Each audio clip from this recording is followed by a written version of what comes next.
السلام علیکم ورحمۃ اللہ وبرکاتہ نحمدہ ونصلی علی رسولہ الکریم اما بعد۔ امید کرتے ہیں آپ تمام سسٹرز خیر و عافیت سے ہوں گی اور ایمان کی بہترین حالت میں ہوں گی۔ اللہ رب العزت سے دعا ہے آپ کی طرف ہر بڑھنے والا شر خیر میں بدل دے، آمین آمین۔ پیارے سسٹرز، ہم لوگ سورۃ المائدہ کی آیہ مبارکہ 97 تک ٹرانسلیشن اور آیہ مبارکہ 95 تک تفسیر کر چکے تھے۔ آج مزید 3 آیہ مبارکہ کی ٹرانسلیشن کریں گے، کیونکہ آیہ مبارکہ بہت چھوٹی ہیں اور آسان بھی ہیں، اور تفسیر کا لیسن آیہ مبارکہ 96 سے سٹارٹ کریں گے۔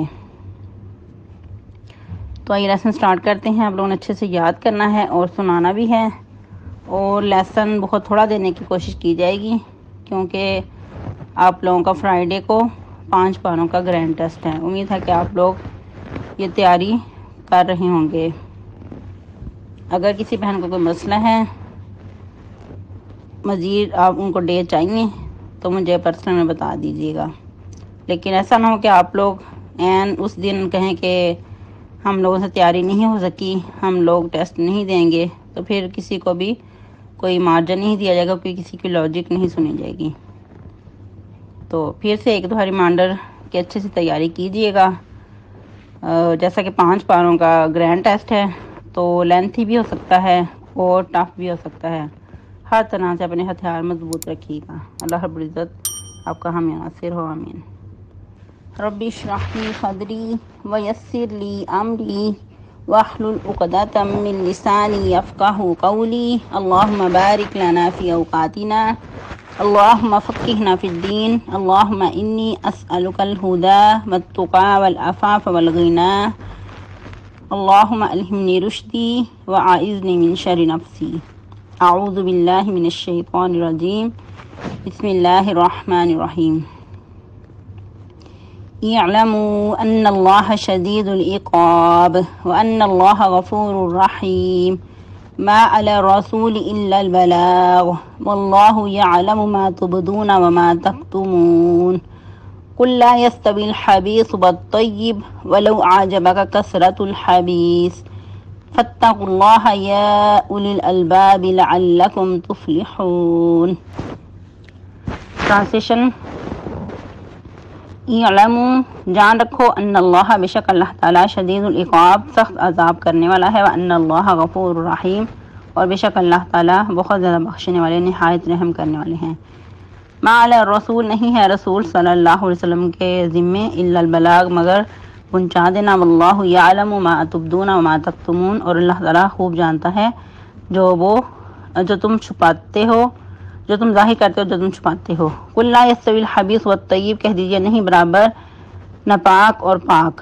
ولو اعجبک کثرت الخبیث، اور اگرچہ تمہیں بہت ہی اچھی لگے کثرت ناپاک کی۔ فاتقوا اللہ، اور ڈرو اللہ تعالیٰ سے، یا اولی الالباب، اے عقل والو، لعلکم تفلحون، تاکہ تم فلاح پا جاؤ۔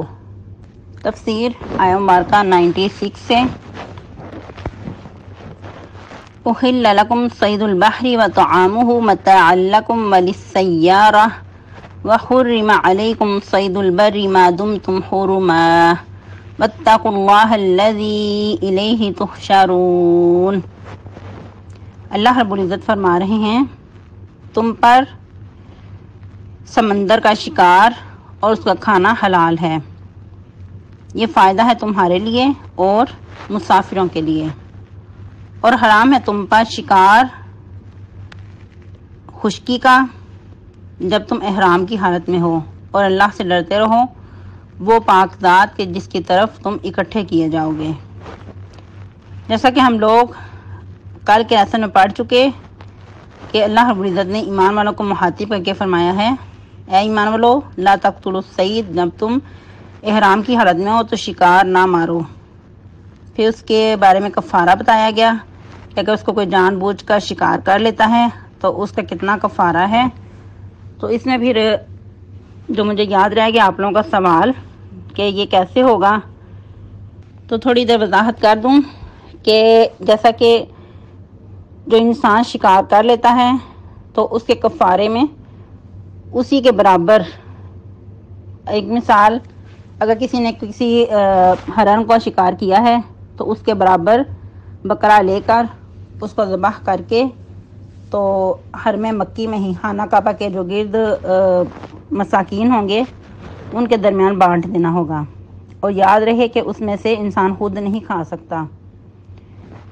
اور اس کے علاوہ اس کے بارے میں دو جو عادل گواہ ہیں وہ اس کے بارے میں فیصلہ کریں گے، جن کو آپ سمجھتے ہیں کہ یہ معتبر ہے، کوئی دو شخص ان کو لیں اور ان کو بتائیں کہ یہ ہم نے ان کے شکار کر لیا ہے، وہ پھر فیصلہ کریں گے کہ اس کے برابر یہ جانور سوٹیبل ہے، تو اس جانور کا پھر ادھر ہدیہ یعنی کہ اس کا دیا جائے گا، کعبہ کو پہنچایا جائے گا۔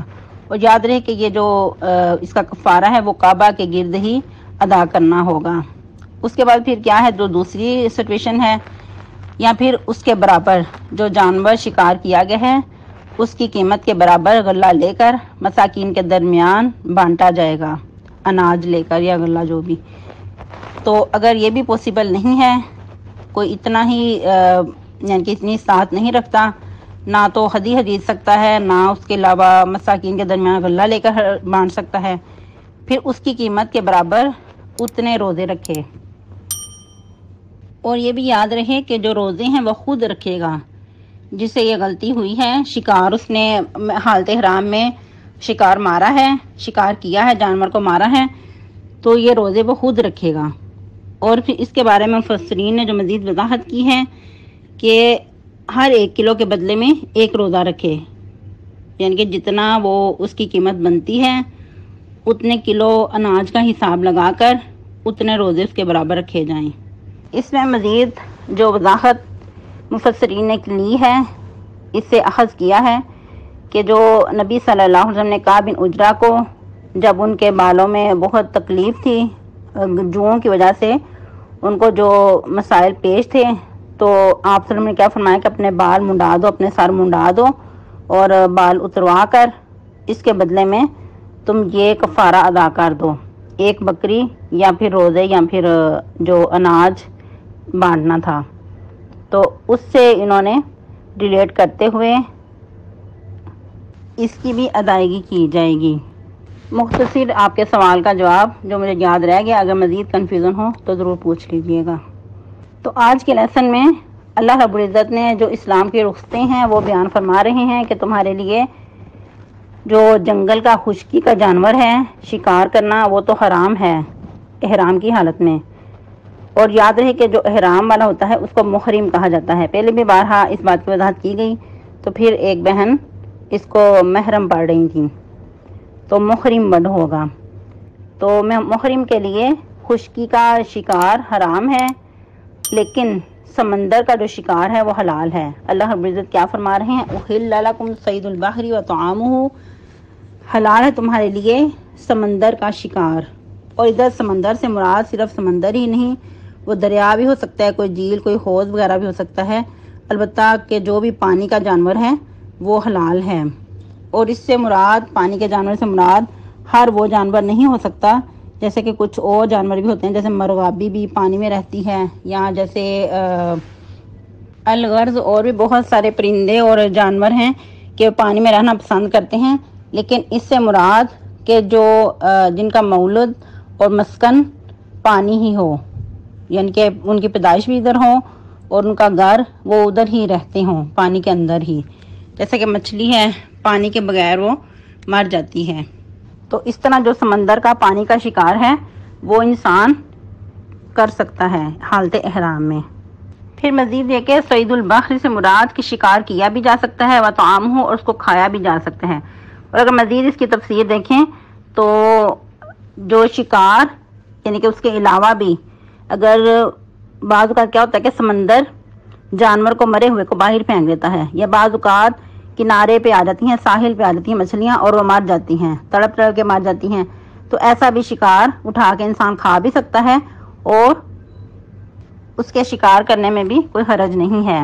جیسا کہ بعض اوقات پانی بہت گہرائی میں چلا جاتا ہے اور کنارے جو ہیں سمندر کے یا جھیل کے یا بعض اوقات ڈیم وغیرہ ہوتے ہیں، تو جو مچھلیاں ہوتی ہیں جو اور اس کے سمندر کے جانور ہوتے ہیں وہ کنارے پہ ہی رہ جاتے ہیں اور تڑپ تڑپ کر ہی مر جاتے ہیں۔ تو ویسے بھی آپ کو پتہ ہے کہ جو سمندر کا جانور ہے وہ مردہ حالت میں بھی جائز ہے، اس کو کھایا جا سکتا ہے۔ بہت سارے مفسرین نے اس کی یہی تفسیر کی ہے، اور اس کے علاوہ اگر صحابہ کرام کا بھی رد عمل دیکھا جائے تو یہی پتہ چلتا ہے کہ جو کنارے پہ جانور ہو، جو سمندر نے پھینک دیا ہو، تو اس کو انسان کھا سکتا ہے، چاہے وہ مردہ حالت میں ہی ملے۔ جس طرح کہ امام مفسر ابن جریر نے بھی آپ صلی اللہ علیہ وسلم کا یہ قول نقل کیا ہے، کیا فرماتے ہیں؟ طعامہ ما لفظہ البحر میتن، یعنی جو پھینک دے سمندر چاہے وہ مردہ حالت میں ہو۔ پھر ایک اور حدیث ملتی ہے مزید، جیسا کہ صحابہ کرام رضی اللہ تعالی عنہم نے نبی صلی اللہ علیہ وسلم سے سمندر کے پانی کے متعلق پوچھا تو آپ صلی اللہ علیہ وسلم نے فرمایا هو الطہور ماؤہ الحل میتتہ، اس سمندر کا جو پانی ہے پاک ہے اور پاک کرنے والا ہے، اور اس کا جو مردار ہے وہ حلال ہے۔ مزید سمندر کے مردار کو کھانے پہ ایک حدیث دیکھ لیتے ہیں جو بہت ہی مشہور و معروف ہے اور بہت ہی دلچسپ واقعہ ہے۔ جیسا کہ نبی صلی اللہ علیہ وسلم نے ایک جنگی مہم پہ ایک لشکر روانہ کیا، اور اس کے جو لیڈ کرنے والے تھے، اس کو یعنی کہ اس کی قیادت کرنے والے سیدنا ابو عبیدہ بن جراح تھے رضی اللہ تعالی عنہ، اور یہ وہ مبارک ہستی تھی جن کو نبی صلی اللہ علیہ وسلم کی زبان مبارک سے امیر الامہ کا لقب ملا تھا۔ سبحان اللہ۔ تو روایت کرنے والے کیا فرماتے ہیں کہ لشکر روانہ ہوا اور ان کے پاس کھانے کے اور مالی اسباب بہت کم تھے اور بہت ہی تھوڑا توشہ تھا، تو ایک وقت آیا کہ ایک کھجور ہی ملا کرتی تھی، اور جنہوں نے اس واقعہ کو سنا تو پوچھتے ہیں کہ ایک کھجور سے آپ کا کیا بنتا تھا؟ تو وہ فرماتے ہیں کہ ایک کھجور بھی اس وقت غنیمت تھی۔ پھر ایک وقت آیا کہ وہ کھجور بھی ختم ہو گئیں، اور جو ایک کھجور ملتی تھی اس پہ ہماری گزر بسر تھی وہ بھی ختم ہو گئی۔ پھر ایک وقت آیا کہ گٹھلیاں جو تھیں وہی ہم ایک دوسرے سے چینج کر لیتے تھے، گٹھلیاں چوس کے گزارا کرتے تھے اور ایک دوسرے سے جو ذائقہ تھا وہ چینج کر لیتے تھے۔ اللہ اکبر کبیرہ۔ اور یہاں تک نوبت آئی کہ پتے بھی کھانے پہ پڑے درختوں کے پتے کھا کے گزارا کرنا پڑا، اور پھر اللہ رب العزت نے اپنے فضل و کرم سے سمندر کے کنارے ایک بہت بڑی دیو قسم کی مچھلی کو پھینکا۔ لیکن اللہ کا کرنا کہ وہ اتنی 2 ہیکل مچھلی بہت بڑی وہ مردہ تھی، اور ویسے بھی ظاہری بات ہے اگر وہ زندہ ہوتی تو صحابہ کرام اس کو کیسے اس کے قریب جاتے، وہ اتنی بلا قسم کا جانور ان کو سنبھالنا مشکل ہو جاتا، اس سے مقابلہ نہ کر پاتے، تو مردہ حالت میں بھی ہونا ان کے لیے ایک بہت بڑی نعمت تھی۔ تو دور سے کوئی ایسے لگ رہا تھا جیسے بہت بڑی کوئی چٹان ہو، جب قریب گئے تو پتہ چلا کہ یہ تو کوئی جانور ہے جو سمندر نے باہر پھینکا ہے اللہ کے حکم سے۔ تو سیدنا ابو عبیدہ بن جراح نے اجازت دے دی کہ اس کو کھا لیں، لیکن کچھ صحابہ کرام کو کنفیوژن تھی کہ پتہ نہیں یہ مردہ حالت میں ہے، یہ جائز ہے یا کہ ہم اس کو کھا سکتے ہیں یا نہیں کھا سکتے۔ خیر، جب امیر الامہ نے اجازت دے دی، جن کے جو اس لشکر کے امیر المؤمنین تھے انہوں نے اجازت دے دی، تو صحابہ کرام نے پھر اس کو کھایا، اور کہتے ہیں کہ 18 دن ہم اس کو کھاتے رہے، اور اس کی چربی کو میں اپنے جسم پہ ملا، اور یہاں تک کہ ہم بہت موٹے تازے فربا ہو گئے۔ اور پھر مزید کہ جو اس کی آنکھ تھی اتنی بڑی تھی کہ اس کے اندر غالباً 13 افراد اس کے اندر سما گئے، یعنی کہ ایک جو روم ہوتا ہے، ایک کمرہ ہوتا ہے کوئی چھوٹا سا، تو اس کے اندر ہی 13 لوگ آ سکتے ہیں، تو اس کی جو آنکھ تھی اس کی قد و قامت اتنی بڑی تھی کہ 13 آدمی اس کے اندر سما گئے، اور اس کے جو ٹکڑے کیے گئے بہت بڑے بڑے، اتنے بڑے بڑے کہ جیسے بیل ہوتے ہیں، بیل جب انسان کوئی عید وغیرہ پہ بڑا جانور کیا جاتا ہے تو کتنی محنت ہوتی ہے اس کو ذبح کرنے پہ، اس کے ٹکڑے بنانے میں، لیکن جو اس جانور کے ٹکڑے تھے وہ بیل جتنے ٹکڑے کیے گئے، تو سوچیں کہ خود اس کی جسامت کتنی بڑی ہوگی۔ سبحان اللہ، اللہ اکبر کبیرہ۔ پھر اس کے بعد کہا جاتا ہے کہ اس کی جو درمیان کی ہڈی تھی، جو ایک کانٹا ہوتا ہے، آپ لوگوں نے دیکھا ہوگا کہ اس کے درمیان خم ہوتا ہے چھوٹا سا، لیکن بہت کم وہ خم نظر آتا ہے، تو اس کی جو ہڈی لے کر اس کو کھڑا کیا گیا، اس کا جو درمیان کا سرکل تھا اتنا بڑا تھا کہ بہت قد آور جو اونٹ تھا وہ لے کر، اور اس کے اوپر قد آور آدمی بٹھایا گیا، تو اس کے نیچے سے آرام سے وہ گزر گیا۔ اللہ اکبر کبیرہ، کہ اتنی بڑی اس کی جو ہڈی تھی، جو کانٹا تھا، کہ اس کے نیچے سے جو قدآور آدمی اور وہ بھی اونٹ کے اوپر بیٹھ کر گزر گیا، تو آرام سے گزر گیا۔ تو صحابہ کرام کہتے ہیں کہ 18 دن ہم اس کو کھاتے بھی رہے اور اس کو ذخیرہ بھی کیا، یعنی کہ گوشت کو اس وقت رواج تھا جس طرح ہم آج کل گوشت وغیرہ فریز کر لیتے ہیں، اس وقت گوشت سکھا لیا جاتا تھا اور وہ بہت عرصے تک اس کو وہ بسیدہ نہیں ہوتا تھا، خراب ہونے سے بچ جاتا تھا، تو اس طرح بہت عرصے تک استعمال کرتے رہتے تھے۔ تو اس طرح انہوں نے اس کو ذخیرہ بھی کر لیا۔ پھر جب نبی صلی اللہ علیہ وسلم کے پاس تشریف لائے، اس وقت آپ صلی اللہ علیہ وسلم کے سامنے یہ ماجرا رکھا تو آپ صلی اللہ علیہ وسلم بہت خوش ہوئے اور کہا کہ اگر اس میں سے کچھ ہے تو مجھے بھی دیا جائے۔ تو پھر آپ صلی اللہ علیہ وسلم کو بھی وہ دیا گیا، تو آپ صلی اللہ علیہ وسلم نے بھی اس میں سے تناول فرمایا۔ اور آپ صلی اللہ علیہ وسلم کا یہ جو اس وقت کہنے کا کہ مجھے بھی دیا جائے، تو آپ صلی اللہ علیہ وسلم کو یہ ہوا کرتا تھا کہ وہ بابرکت کھانا، تو اس کی برکت سے میں بھی فیض یاب ہو جاؤں، تو یہ آپ صلی اللہ علیہ وسلم کی محبت ہوا کرتی تھی۔ تو پھر آپ صلی اللہ علیہ وسلم نے اس میں سے کھایا۔ اور یاد رہے کہ سمندری اور بھی کچھ جانور ہوتے ہیں کہ جن کو کھایا جا سکتا ہے، جیسے جس طرح کے کیکڑے وغیرہ، جھینگے جو کہ آج کل بھی کچھ علاقوں میں کھائے جاتے ہیں شوق سے بھی، اور کچھ لوگ اس سے کراہت محسوس کرتے ہیں۔ اگر کسی کا دل نہیں کرتا کھانے کو تو کوئی بات نہیں، لیکن وہ اللہ کے نزدیک حرام نہیں ہیں، ایسے جانور کھائے جا سکتے ہیں، وہ حلال ہی ہیں۔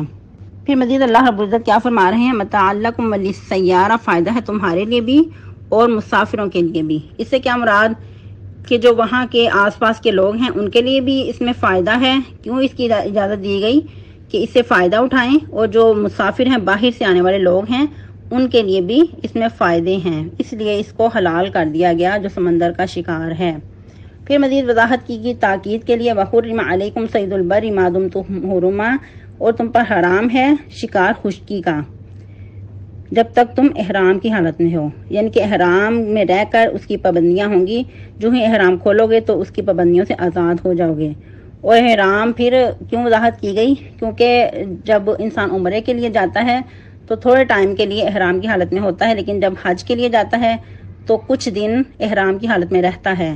تو اینڈ تک احرام کی حالت میں جب تک رہو گے تو شکار کرنا تمہارے لیے جائز نہیں ہوگا، تم پر شکار کرنا حرام ہوگا۔ پھر دوبارہ سے کہ نہ اس کی اطلاع کی جا سکتی ہے شکار کی، نہ اس میں کوئی تعاون کیا جا سکتا ہے، یہاں تک کہ اشارہ بھی نہیں کیا جا سکتا۔ ہوتا ہے انسان کو تھوڑا سا ہنٹ ہی دے دیتا ہے، تو ایسا بھی نہیں کر سکتا۔ اگر ایسا کچھ کیا تو اس کے اوپر کیا ہے؟ جو فدیہ ہے، جو دم ہے، وہ پڑ جائے گا۔ اور البتہ جو شکار ہے اس میں سے بھی کھا سکتا ہے، وہ بھی تب اگر اس کے لیے اسپیشل شکار نہیں کیا گیا، ویسے ہی شکار کسی نے کیا تھا تو وہ کھانا سامنے آ گیا تو پھر کھایا جا سکتا ہے۔ اگر کسی نے اسپیشل کسی محرم کے لیے شکار کیا ہے تو پھر محرم نہیں کھا سکتا۔ اور اس کے علاوہ جس طرح احرام کی حالت میں شکار کرنا منع ہے، اسی طرح حرم مکی میں بھی شکار نہیں کیا جا سکتا۔ اور اس کے علاوہ جیسا کہ آپ نے پہلے بھی پڑھا ہے کہ 5 طرح کے جانور ہیں جن کے انسان احرام کی حالت میں یا پھر حرم میں بھی ان کو مار سکتا ہے۔ تو یہ اللہ رب العزت کا فضل و کرم ہے کہ اللہ رب العزت نے سہولتیں دی ہیں، گنجائش رکھی ہے۔ ایسا نہیں کہ انسان کے سامنے کوئی درندہ آ جائے تو انسان کہے کہ اب تو میں احرام کی حالت میں ہوں یا پھر میں حرم میں ہوں تو میں اس کا شکار اس کو مار نہیں سکتا، دفاع کے لیے بھی انسان ہاتھ نہ اٹھائے، ایسا نہیں ہے۔ اور جیسے کہ صرف 5 طرح کے جانوروں کا ذکر آیا ہے، اس سے استدلال کرتے ہوئے باقی بھی جتنے بھی درندے ہیں، کوئی سانپ ہے، جو بھی یعنی کہ مضی جانور ہے، انسان اس کو مار سکتا ہے۔ پھر مزید اللہ رب العزت کیا فرما رہے ہیں؟ وَاتَّقُوا اللَّهَ الَّذِي إِلَيْهِ تُحْشَرُونَ، اور اللہ سے ڈرتے رہو۔ کس ذات؟ وہ ذات کی پہچان کروائی کہ جس کی طرف تم سب کو اکٹھا کیا جانا ہے۔ تم دنیا پہ آئے ہو ایک وقت کے لیے ہو، آخرکار اللہ کی طرف ہی تم سب کا حشر ہوگا، اللہ کی طرف تم اٹھائے جاؤ گے اور اللہ تعالیٰ پھر تم سے حساب کتاب لیں گے۔ سبحانک اللہم ربنا و بحمدک، نشہد ان لا الہ الا انت، نستغفرک ونتوب الیک۔ والسلام علیکم ورحمۃ اللہ وبرکاتہ۔